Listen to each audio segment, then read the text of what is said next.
Oi, meu nome é Rebeca Souza e no vídeo de hoje nós vamos ter mais uma aula com ensinos básicos que todo cristão deve saber.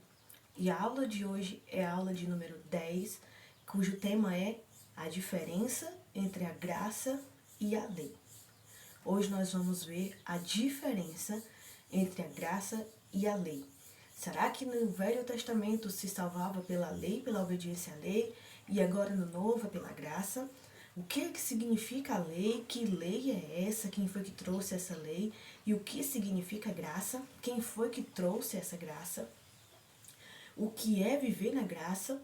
E será que Jesus veio para destruir a lei? Será que hoje nós não precisamos mais obedecer às leis de Moisés? Então hoje nós vamos ver um pouquinho sobre esse assunto. E a frase de hoje é uma frase de Martinho Lutero que diz: a lei descobre a doença, o evangelho dá o remédio. Então Martinho Lutero ele vem nos mostrar que a lei é como um exame de raio-x. A pessoa está doente, mas a pessoa não sabe que está doente, ou não sabe a gravidade da sua doença. Então nós temos a lei, que é o raio-x para mostrar que essa pessoa está doente e que essa doença é grave. Pode ser um raio-x ou uma ressonância. Então é um exame que vai mostrar que a pessoa sim está doente e que a doença é grave. E o evangelho é o remédio para a cura dessa doença. E para a gente começar, vamos ver uma passagem que fica no livro de João, capítulo 1, versículo 17. Pois a lei foi dada por intermédio de Moisés. A graça e a verdade vieram por intermédio de Jesus Cristo. Quem foi que trouxe a lei? A lei foi trazida, foi entregue aos homens por Moisés. Deus usou Moisés como um instrumento para levar a lei até o povo de Israel. Já a graça veio através de Jesus Cristo. Ele foi que trouxe a graça e derramou da graça sobre os homens. É graças ao ministério de Cristo, à obra redentora de Cristo, que nós hoje podemos ter acesso à graça de Deus. E no Velho Testamento foi graças a Moisés que a lei de Deus chegou até o povo de Israel.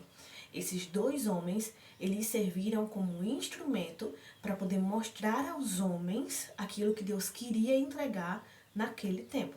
No tempo de Moisés, no Velho Testamento, Deus usou Moisés para entregar as leis ao povo. E no Novo Testamento, Deus usa Jesus, Deus entrega Jesus para que através da obra de Jesus a graça pudesse ser entregue ao povo. Sem a morte e ressurreição de Jesus Cristo, é impossível que a pessoa alcance a graça de Deus.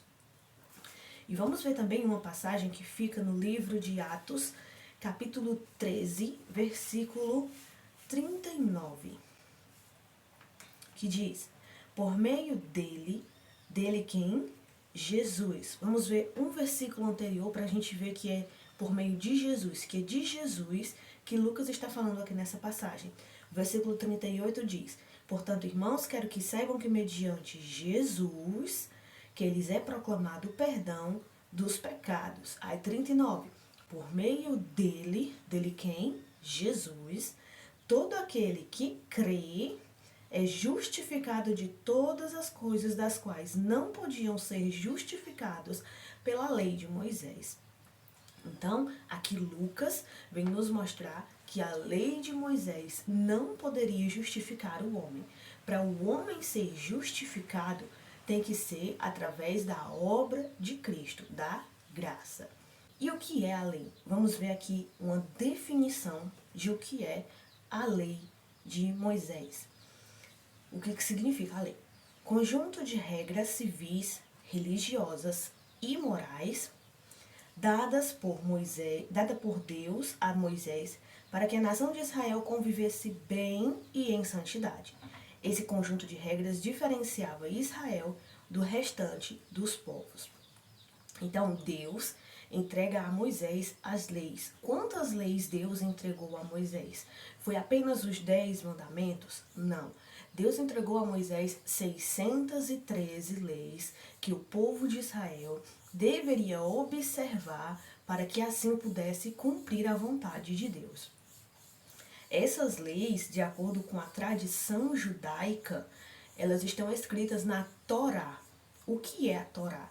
A Torá é o que nós hoje conhecemos como Pentateuco, ou seja, os 5 primeiros livros do Velho Testamento: Gênesis, Êxodo, Números, Levítico, Deuteronômio. Então, esses 5 primeiros livros nós conhecemos como Pentateuco, penta de 5. E no judaísmo, na tradição judaica, esses livros são conhecidos como Torá, ou a lei de Deus. Nesses livros estão contidas as 613 leis que Deus entregou a Moisés para que Moisés pudesse levar ao povo. E o que eram essas leis? Era um conjunto de regras civis, religiosas e morais que Deus estava entregando ao povo. Nós devemos lembrar que o povo de Israel não era um povo que era governado por um presidente, como nós somos hoje, uma democracia. E o povo, naquele tempo também, eles também não tinham a monarquia, eles também não eram governados ainda pelos reis. Mas o povo de Israel, eles viviam na teocracia. O que é a teocracia? É quando quem governa é Deus. Então, quem governava aquele povo era Deus.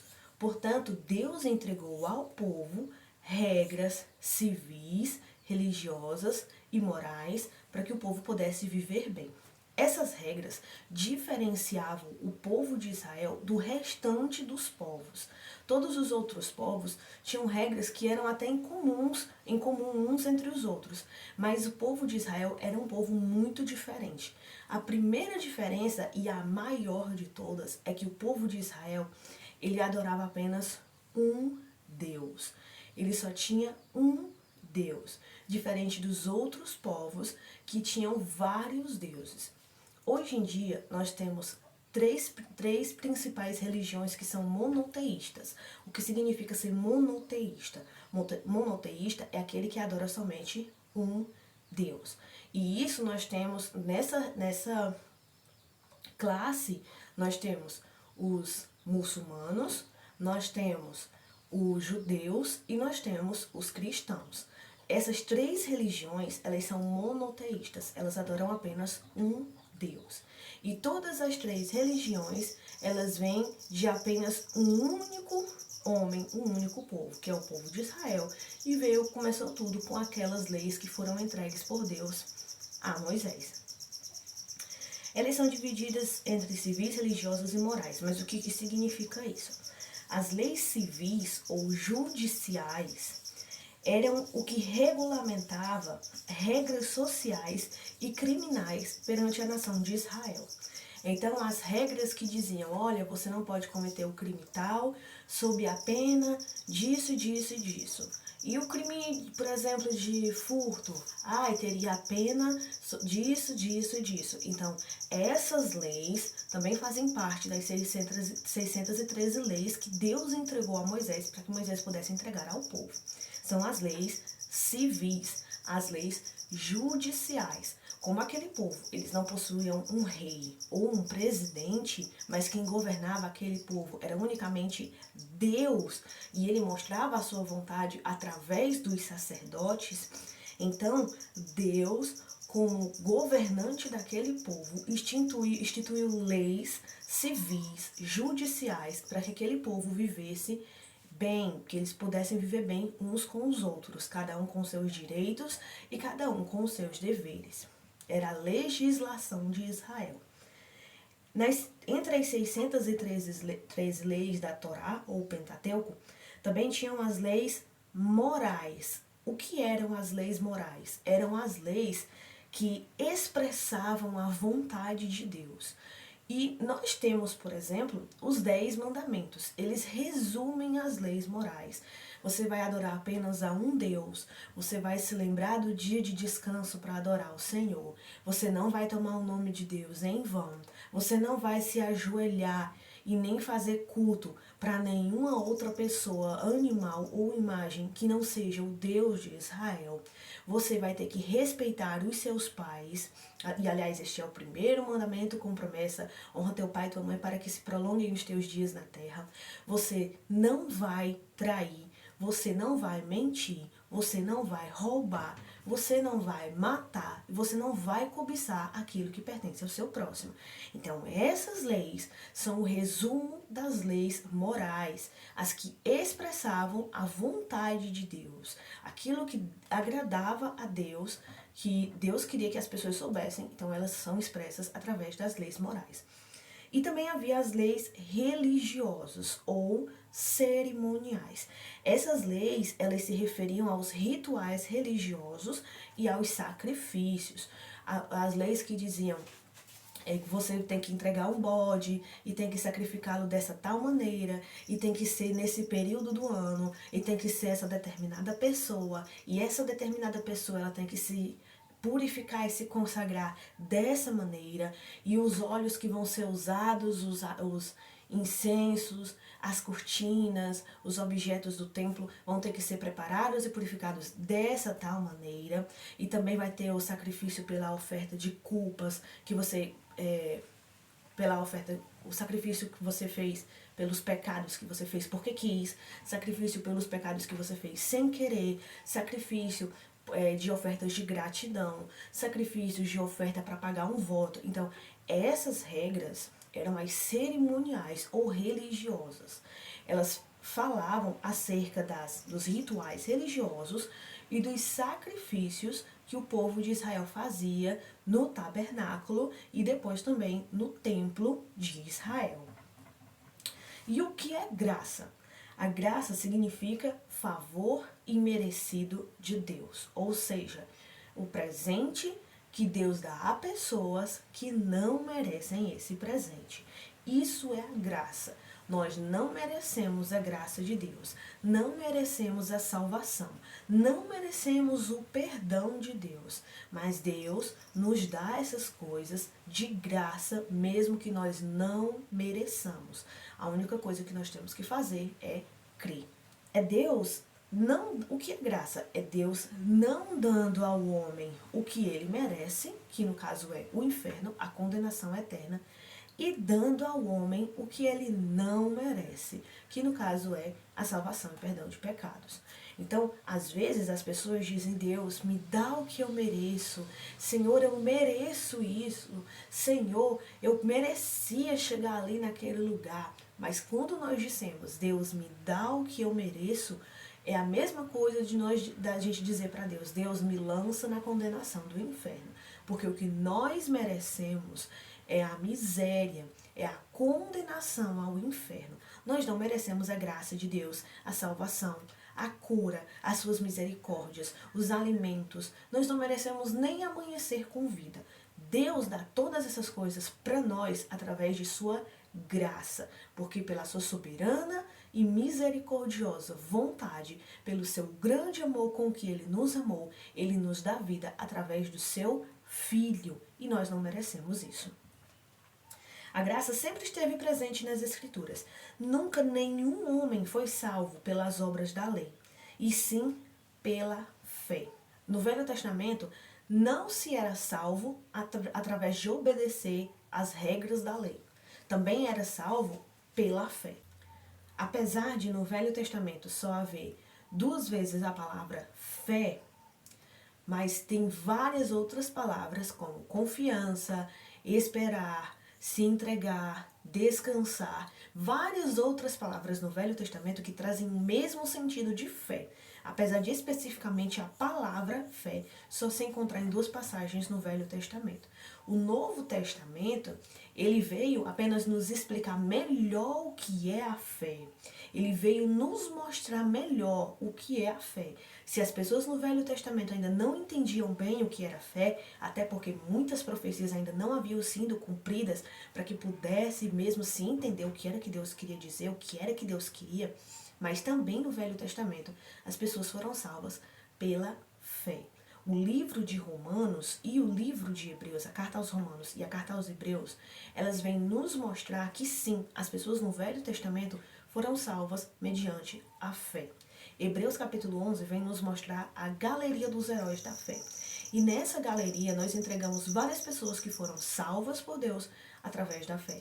E nelas, nessa lista nós encontramos Abraão, Isaac, Jacó, José, nós encontramos Moisés, nós encontramos Baraque, Gideão, Davi, Jefté, Raabe, nós encontramos diversas pessoas no capítulo 11 de Hebreus, Deus nos mostrando que as pessoas no Velho Testamento foram salvas também pela fé.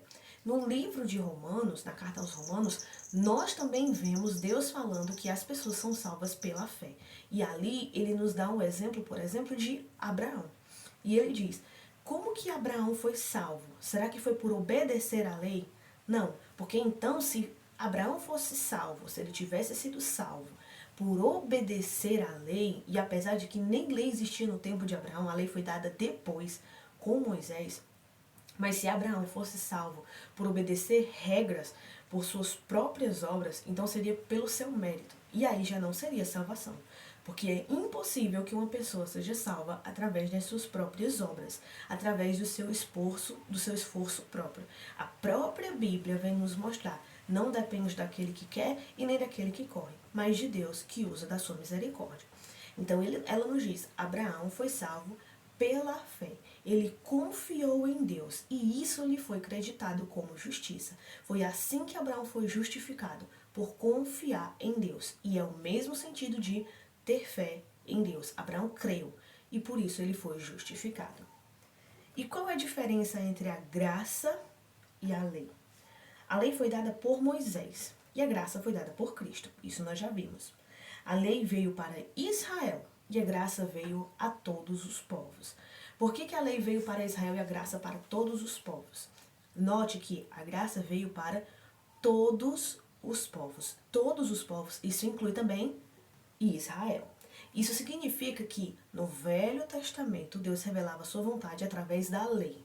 E há um povo específico, que era o povo de Israel, porque Deus assim o quis. No Novo Testamento, agora já não é mais a vida pela lei, é a vida pela graça, e nisso também se inclui Israel. Paulo vem nos mostrar na carta aos Romanos que até mesmo o povo de Israel vai ser salvo mediante a graça. E isso é uma prova tão grande que nem todos de Israel são Israel. O que Paulo quis dizer? Israel é o povo de Deus. O povo de Deus se chama Israel. E nem todas as pessoas da nação Israel, os israelitas, os israelenses, que hoje em dia são chamados de israelenses, as pessoas que têm sangue judeu, nem todos esses serão salvos, mas somente serão salvos os judeus que acreditarem em Deus, que confessarem o nome de Cristo. Até dentro do povo de Israel, apenas aquele povo escolhido vai ser salvo. Um povo no meio de um povo. E esse povo, no meio de um povo, que é chamado de remanescente pela carta aos Romanos, esse povo faz parte de todos os povos que serão salvos pela graça. Dentre todos esses povos, todas as nações, Deus não quer dizer a palavra não quer dizer que Deus salvará todos os povos, todas as nações, como todas as pessoas do mundo inteiro. Deus não salvará as pessoas do mundo inteiro. Deus salvará apenas o seu remanescente, o povo escolhido, que estão entre as nações do mundo inteiro. E isso, Deus também se refere a judeus, brasileiros, franceses, americanos, japoneses e etc. Um povo entre essas nações que são os escolhidos do Senhor, e esses serão salvos. E é pela graça, não é pela lei. A lei veio para tornar o pecado conhecido e se multiplicar na consciência do pecador. E a graça veio por abolir o pecado e superabundar a justiça divina. Vamos tomar um exemplo. Vamos tomar um exemplo de uma pessoa que ela tem um costume de ir num determinado lago, num determinado açude, para poder pescar. E essa pessoa, ela sempre tem esse costume de estar indo lá nesse açude para poder estar pescando. E aí ela leva os peixes para casa. Só que lá nunca teve uma placa mostrando que ali era uma propriedade particular. Então vamos supor que um dia aquela pessoa chega lá naquele açude, naquele terreno, para poder pescar, e lá tem uma placa dizendo proibido pescar, propriedade particular. E aí, essa pessoa, ela vai e pesca. Aqui, essa pessoa já está errada. Por quê? Antes, ela pescava, mas ela não sabia que era uma propriedade particular. Na cabeça dela, era uma propriedade pública. Ela estava errada? Tava pescando numa propriedade particular e ela não tinha permissão para isso. Mas ela sabia disso? Não, ela não sabia. Então, apesar dela estar errada, ela não se torna culpada por estar sabendo daquele erro. Entendeu? Mas agora que tem uma placa mostrando que a propriedade é particular, além dela estar errada por ele estar pescando numa propriedade particular, ainda mais culpada, porque ela sabe que aquela propriedade é particular e que ela não tem permissão de estar pescando ali, e mesmo assim ela continua pescando ali. Então tem uma diferença entre eu pecar sem saber que estou pecando, sem saber que aquilo ali é pecado, e eu pecar sabendo que aquilo ali é pecado e mesmo assim eu fazer aquilo ali. E foi para isso que a lei veio. A lei veio para nos mostrar o que é o pecado. Paulo diz assim: eu não saberia que cobiçar é pecado se a lei não viesse para mim e me dissesse não cobice. Mas aí quando a lei veio e mostrou para mim que cobiçar é pecado, aí eu fui lá e cobicei. Por exemplo, tem uma história de um rapaz que ele abriu uma loja e na sua loja ele colocou portas de vidro. E o que aconteceu? Todo dia as pessoas passavam pela porta de vidro e alguém dizia: olha, tem cuidado, tu colocou portas de vidro na tua loja. É muito fácil alguém vir de fora e dar uma pedrada na porta de vidro e ela vai quebrar. Mas isso nunca tinha acontecido. Existia um risco de acontecer, mas não tinha acontecido. Então um dia esse homem vai e pensa: realmente, vai que alguém vem e dá uma pedrada no vidro da minha porta e quebra. Vai ser perigoso, vai ser um prejuízo para mim. Então o que eu vou fazer? Vou botar uma placa dizendo: não jogue pedra nessa porta, porque é de vidro. No outro dia, apareceu uma pedrada na porta dele, que era de vidro. Então, era perigoso jogar uma pedra no vidro dele, na porta dele? Era perigoso. Era contra a lei. Ia ser um prejuízo pro rapaz. Mas ninguém tinha feito. Por quê? Porque até então ele não tinha colocado uma regra para dizer para as pessoas que era proibido. Quando ele colocou é proibido, na mesma hora as pessoas vieram e fizeram. Por quê?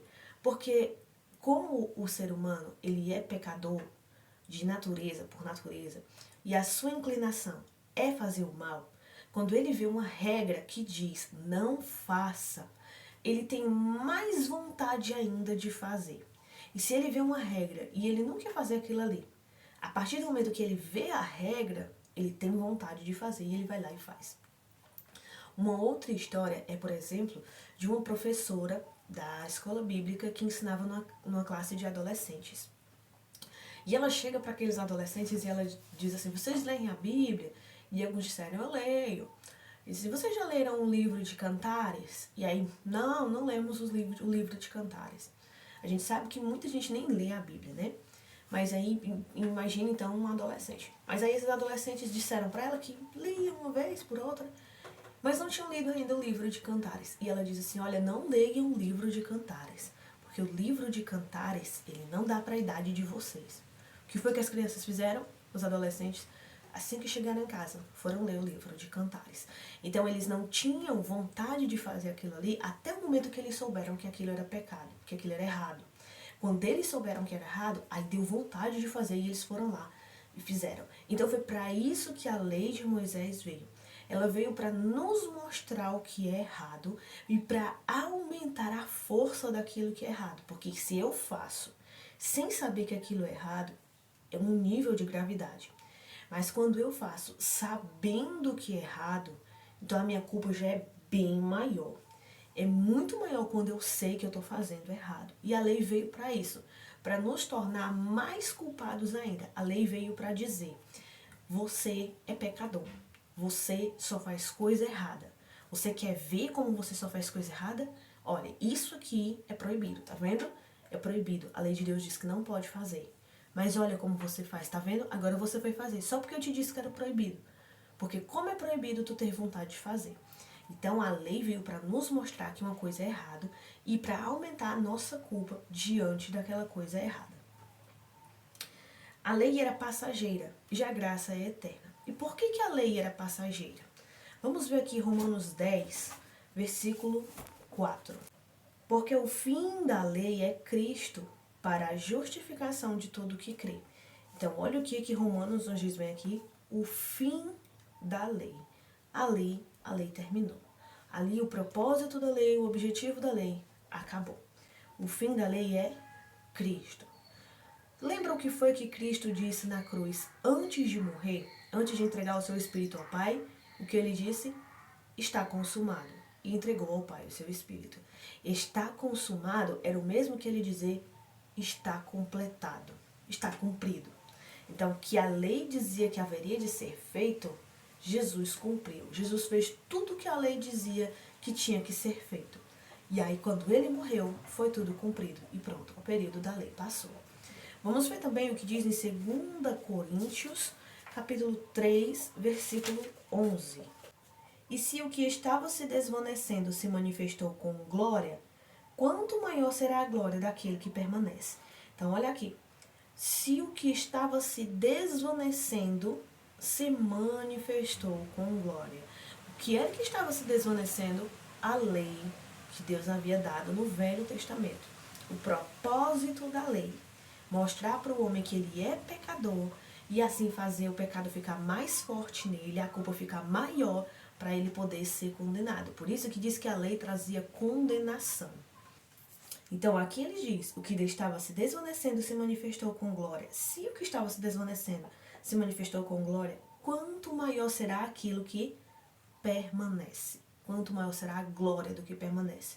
E o que permanece? A graça de Deus. A lei condena e mata, e a graça justifica e dá vida. E Jesus é a lei.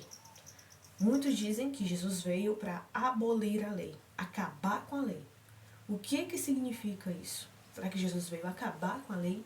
Mas ele mesmo não disse que não veio destruir a lei, mas veio cumpri-la? O que isso significa? Significa que a graça, ela não anula a lei. Jesus veio cumprir a lei e não anular a lei. Isso quer dizer que Jesus ela veio cumprir tudo aquilo que a lei falava que havia de ser feito. A lei dizia, olha, você tem que fazer isso, isso, isso, isso, isso. É necessário que seja feito dessa forma, dessa forma e dessa forma. Jesus cumpriu tudo isso. Nenhum ser humano conseguia cumprir a lei, porque o homem é totalmente pecador. E o homem não pode fazer o que agrada a Deus se Deus não colocar primeiramente o seu Espírito nele. Porque é Deus quem efetua em nós tanto querer como realizar. É Deus que faz tanto a gente querer fazer o bem, ter prazer no bem, como a gente conseguir realizar o bem.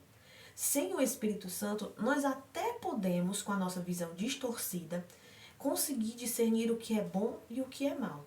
Mas a nossa natureza sempre vai se inclinar para o que é mal, nunca vai se inclinar para o que é bom. Se não for o Espírito Santo em nós, nós não conseguimos nos inclinar para o que é bom, nem ter prazer no que é bom. Então Jesus, ele veio cumprir a lei. Ele veio fazer tudo aquilo que a lei disse que deveria ser feito. E ele foi o único que conseguiu fazer isso. Quando ele conseguiu fazer isso, a lei foi cumprida. E ali o propósito da lei não servia mais. Ela não tinha mais nenhuma serventia ali. Agora o que serviria era a graça que vem através de Cristo. A Bíblia também vem nos dizer que a lei era como um espelho. Mas não esse espelho que nós temos hoje. O espelho de antigamente. As pessoas até conseguiam ver o seu reflexo, mas era muito borrado, era muito distorcido e não tinha como se ver perfeitamente. Era muito diferente do espelho de hoje. E a Bíblia nos diz que a lei apontava para Cristo. A lei era como um espelho e era como sombras. Por exemplo, eu estou nessa posição e vem uma pessoa por trás de mim e eu vejo a sombra dela no chão por causa da luz. Eu estou vendo a sombra daquela pessoa, mas eu não sei dizer qual é a cor daquela pessoa. Eu não sei dizer a cor do cabelo daquela pessoa. Eu não sei dizer perfeitamente nem a altura da pessoa, porque vai depender muito da inclinação da luz, do jeito da sombra da pessoa. Eu olho para a sombra, eu não sei dizer se é uma pessoa boa ou se é uma pessoa má. Eu não sei dizer se é uma pessoa que está feliz ou está triste. é apenas uma sombra. Eu não consigo ver perfeitamente a pessoa através da sombra. Mas aí quando a pessoa passa para minha frente, então eu vejo e eu consigo vê-la perfeitamente. A lei era apenas uma sombra das coisas que haveriam de vir. Quando Jesus veio, agora nós conseguimos ver perfeitamente. Por isso agora a lei não tinha mais necessidade. Agora nós tínhamos a graça. A lei exortava, repreendia, exigia e condenava, mas não salvava. Ela dava ordens, mas não dava poder para cumprir essas ordens. A lei só dizia, não cobice, mas ela não te dava condição de não cobiçar. Já Jesus disse, não cobice, agora venha para mim. Você que está cansado de tentar não cobiçar e não consegue. Você que está carregando esse fardo de tentar ser bom e não conseguir. E nem amar o que é bom. Vem para mim, porque o meu fardo é leve e o meu jugo é suave. Agora você vai conseguir fazer o que é certo. Se você está com aquele peso nas suas costas, um peso na consciência, porque você tenta fazer o que é certo, você tenta de todas as formas, com todas as suas forças, e não consegue, se entregue a Cristo. Ele vai te dar condição de amar o que é bom e conseguir fazer o que é bom. A repetição da lei. Quando se fala da lei civil, a legislação para a nação de Israel, e da lei cerimonial, que falava sobre os rituais religiosos, os sacrifícios, nós não estamos mais obrigados a cumpri-la. Todos os rituais religiosos que Israel fazia naquele tempo, como os sacrifícios, as purificações, nós não estamos mais obrigados a cumprir aquilo. E a legislação de Israel, as regras civis, nós também não temos obrigação de cumprir aquilo. Até porque nós não somos israelitas. Nós somos, pelo menos eu, sou uma brasileira. Não sei você aí que está assistindo, mas você que está assistindo, de qual nação que você é? Em que país que você nasceu? Em que país que você vive? Então você tem que obedecer às leis do país que você vive. Eu vivo no Brasil, eu tenho que obedecer às regras do Brasil. Então, se você vive em Israel, você tem que obedecer às regras de Israel. Se você vivia naquele tempo de Israel, você tinha que obedecer às regras daquele tempo de Israel. Até os israelenses de hoje não vivem exatamente como os israelitas naquele tempo. Agora, a lei moral de Deus, aquilo que representa a vontade de Deus, é não inveje, não cobice, não se ire, não se prostitua. Não, essas coisas, sim, essas nós devemos continuar obedecendo. A diferença está em que a lei não nos condena mais. Isso é a lei moral. Ela não veio apenas para nos condenar. Não cobice. Tá vendo como você não consegue não cobiçar? Como você só cai na cobiça? Você tá condenado, você é um pecador e merece a morte. A lei moral não veio mais agora com força para nos condenar. Porque Jesus veio nos dar condição de obedecer à lei. Quando se trata da condenação da lei moral, também não estamos debaixo dela, pois fomos resgatados pelo sangue de Cristo. É disso que se trata as passagens, por exemplo, de Romanos 6,14. Pois o pecado não os dominará, porque vocês não estão debaixo da lei, mas debaixo da graça. Vamos ver também o que diz, por exemplo, em Tiago 2,10. Pois quem obedece a toda a lei, mas tropeça em apenas um ponto, torna-se culpado de quebrá-la inteiramente. Então veja, se nós estivéssemos debaixo da obrigação de obedecer às leis do Antigo Testamento, nós não conseguiríamos agradar a Deus. Por quê? Porque as pessoas que quebram uma lei só já são condenadas pela quebra de todas as leis. Quando eu desobedeço uma regra daquele mandamento do Velho Testamento, eu já sou culpada de quebrar todas as 613. E Jesus veio para me ajudar a obedecer a Deus e para me tirar de debaixo da obrigação de cumprir os rituais religiosos e a legislação de Israel. Até porque eu sou uma gentia, eu sou uma brasileira, eu não sou israelense, não sou israelita. E hoje nós vivemos em outro tempo. A graça veio nos dar condições para obedecer a Deus. Então eu não estou mais debaixo da condenação da lei. Antes a lei podia me condenar, porque eu não tinha condição de obedecer a Deus. Eu não conseguia de maneira nenhuma. Agora eu tenho Jesus Cristo. Eu tenho condição de obedecer à lei de Deus, à lei moral de Deus. Então eu não estou mais debaixo da condenação. Mas eu nunca vou sair debaixo da obrigação de obedecer à lei moral de Deus. Eu, como cristã, como aquela que digo que sirvo a Cristo, que sou imitadora de Cristo, devo obedecer à vontade do meu Pai que está no céu. O redimido nunca estará sem lei para com Deus, que foi o que eu acabei de falar aqui. Isso nós vemos em 1 Coríntios, capítulo 9, 21, Gálatas, capítulo 6, versículo 2, Romanos, capítulo 3 e 27, e o capítulo 13 e 9, e João, capítulo 13, versículo 34 e 35. A revelação de Deus na Bíblia é progressiva. Deus não se revelou totalmente da forma que ele é logo da primeira vez que ele se apresentou. Deus ele veio se revelando através da história, aos poucos. E é por isso que no Velho Testamento ele se revelou de uma maneira, através da lei, e agora no Novo Testamento ele se revela de uma maneira mais profunda, através da graça. Inclusive, a Bíblia vem nos dizer que os profetas do Velho Testamento procuravam entender o que significava aquelas profecias acerca da graça e do Messias, mas eles não conseguiam entender, porque Deus não os deixou entender certas coisas naquele tempo. Ele queria que aquilo ali fosse manifestado, fosse revelado apenas nos tempos de hoje, que são os últimos dias. Os princípios do Decálogo no Novo Testamento, ou seja, os 10 mandamentos, não são para se obter a salvação, mas eles são os frutos daqueles que foram salvos. Eu não obedeço à vontade de Deus para ser salvo. Eu obedeço porque eu fui salva. A capacidade de cumpri-los também vem da graça. É Deus que me dá a capacidade de obedecer à sua vontade. Vamos ver, por exemplo, que no Velho Testamento nós temos em Êxodo, capítulo 20, as leis dos 10 mandamentos. Em Atos 14, 15, nós temos a repetição da lei de número 1. Em João 5, 21, nós temos a repetição da lei número 2. Em Tiago 15, versículo 12, nós temos a repetição da lei número 3. Em Efésios capítulo 6, versículo 1, nós temos a repetição da lei número 5. Em Romanos 13 e 9, nós temos a repetição das leis 6, 7 e 8. E também nós temos a repetição da lei de número 10.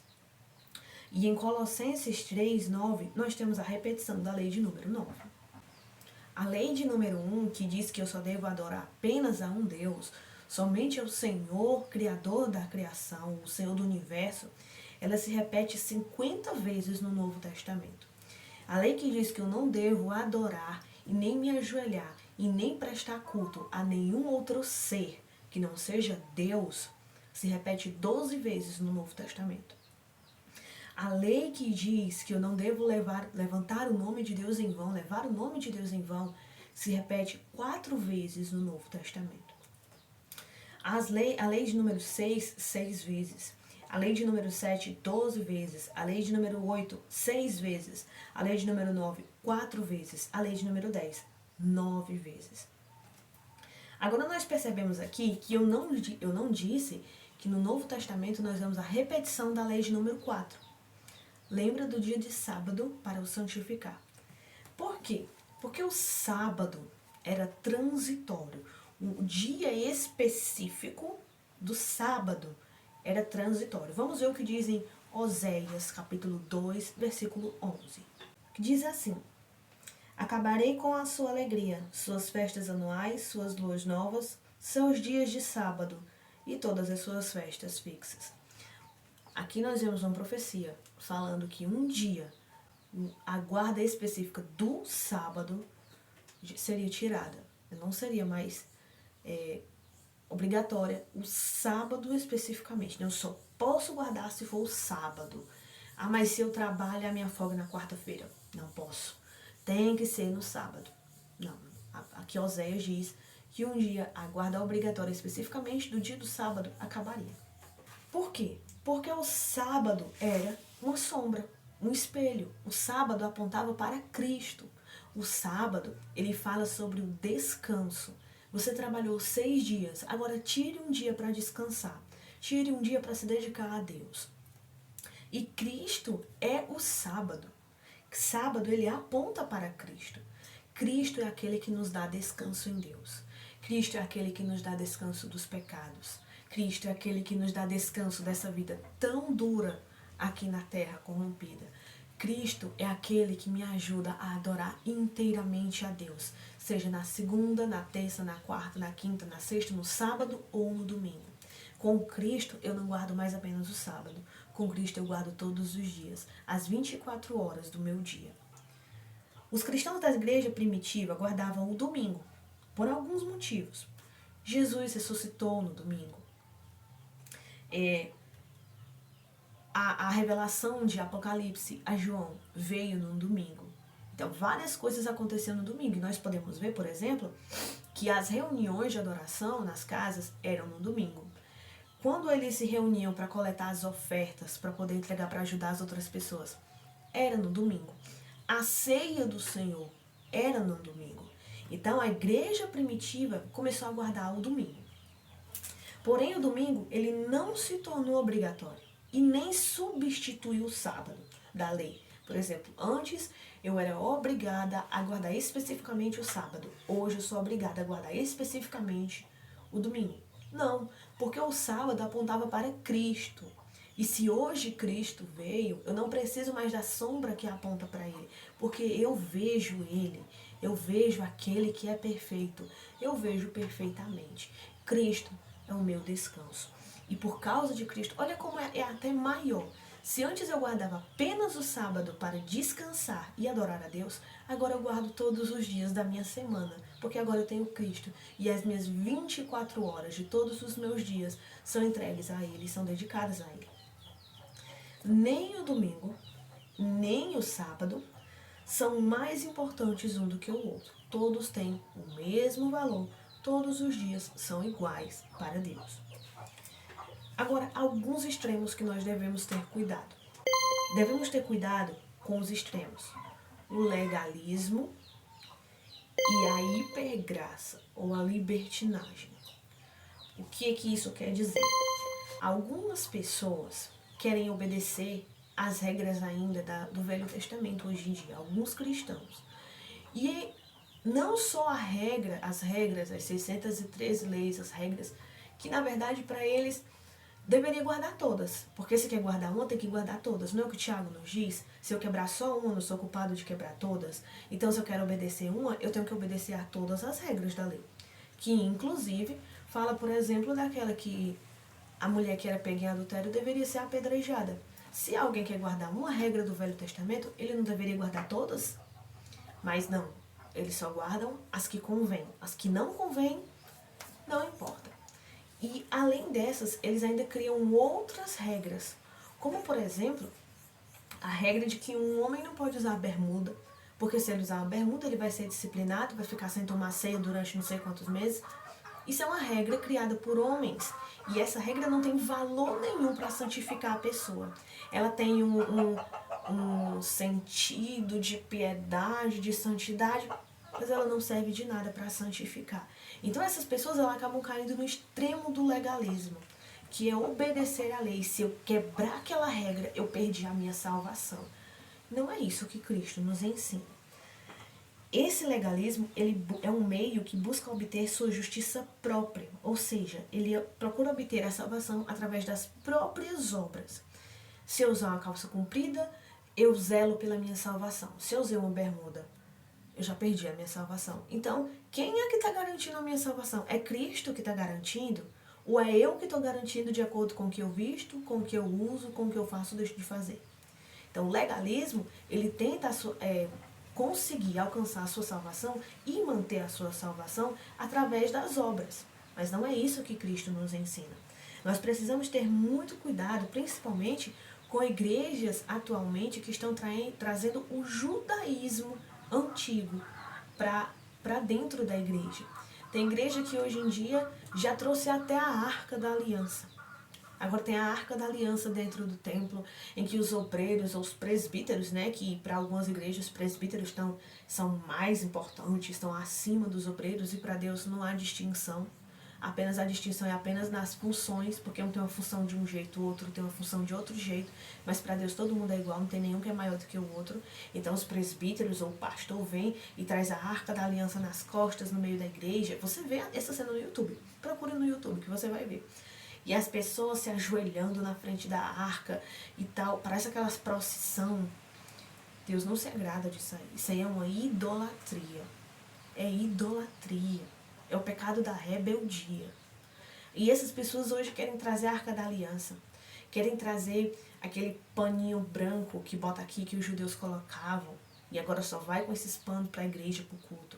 Querem trazer o candelabro. E querem fazer um monte de coisa. Até o templo de Salomão hoje em dia já construíram de novo.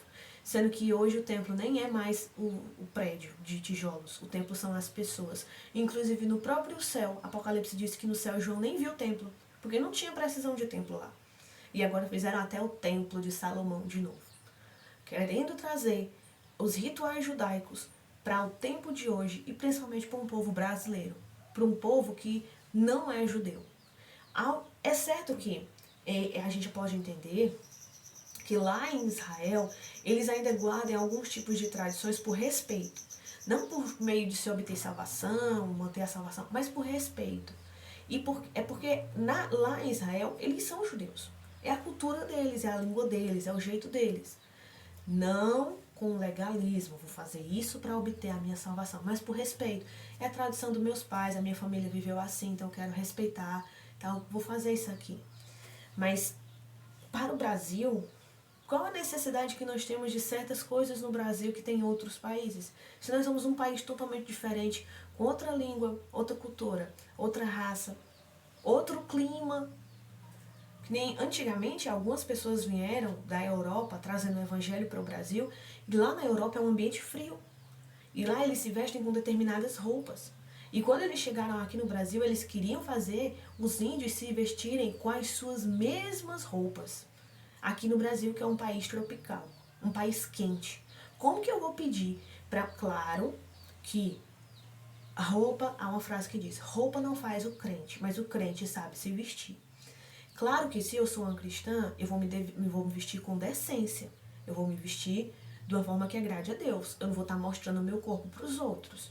Eu vou estar guardando a minha nudez. Eu vou saber o jeito certo de me vestir. Agora, esses europeus, bem antigamente, quiseram trazer as suas roupas de um país frio para colocar em índios num país escaldante. Num país que faz muito calor. E muitas vezes as pessoas até passavam mal com essas roupas de tanto calor. Então veja como não tem sentido. É apenas legalismo. Não tem sentido. Hoje muitas igrejas cristãs estão querendo se transformar numa sinagoga judaica com seus amuletos, roupas, objetos e até as festas judaicas. Festas que muitas hoje em dia nem os próprios judeus não guardam mais. Eram festas de antigamente do tempo de Moisés. E hoje as igrejas cristãs, muitas igrejas cristãs, estão querendo trazer essas festas. O outro extremo disso, um é o legalismo, o outro é a hipergraça, também conhecido como antinomianismo. Ele se aproveita da graça para viver da forma que quer. E ele não vê nenhuma razão para guardar nenhum mandamento de Deus. Ele diz, eu sou salvo pela graça. Então, não importa se eu fizer, eu estou salvo pela graça, então eu vou fazer o que eu quiser. Vou viver do jeito que eu quiser. Deus me ama, Deus quer o meu coração, Deus não quer o meu corpo. Esse é o pensamento dessas pessoas. Bom, se Deus quer o meu coração e Deus fez uma mudança no meu coração, eu como templo do Senhor, automaticamente eu vou zelar do meu corpo para que eu possa agradar ao Senhor, porque o meu corpo é a morada do Espírito Santo. Deus quer o meu coração, mas se o meu coração foi transformado, automaticamente eu mudo a forma que eu me visto, a forma que eu falo, a forma que eu penso, a forma que eu me comporto. O que eu escuto, onde é que eu ando, o jeito das minhas fotos que eu posto nas redes sociais. Então eu examino tudo isso. Nós temos que ter cuidado para não cair no legalismo e nem cair do lado do antinomianismo, que é a hipergraça. E essa foi a nossa aula de hoje. A diferença entre lei e a diferença entre graça. Eu espero que ela tenha edificado você, que você tenha sido abençoado com essa aula, que você tenha aprendido muito com essa aula. E se essa aula te abençoou, eu quero pedir para você aí compartilhar esse vídeo, para você curtir esse vídeo e se inscrever no canal. Quando você faz isso, o YouTube entende que esse vídeo é um conteúdo importante, que é um conteúdo interessante e que outras pessoas podem gostar desse conteúdo também.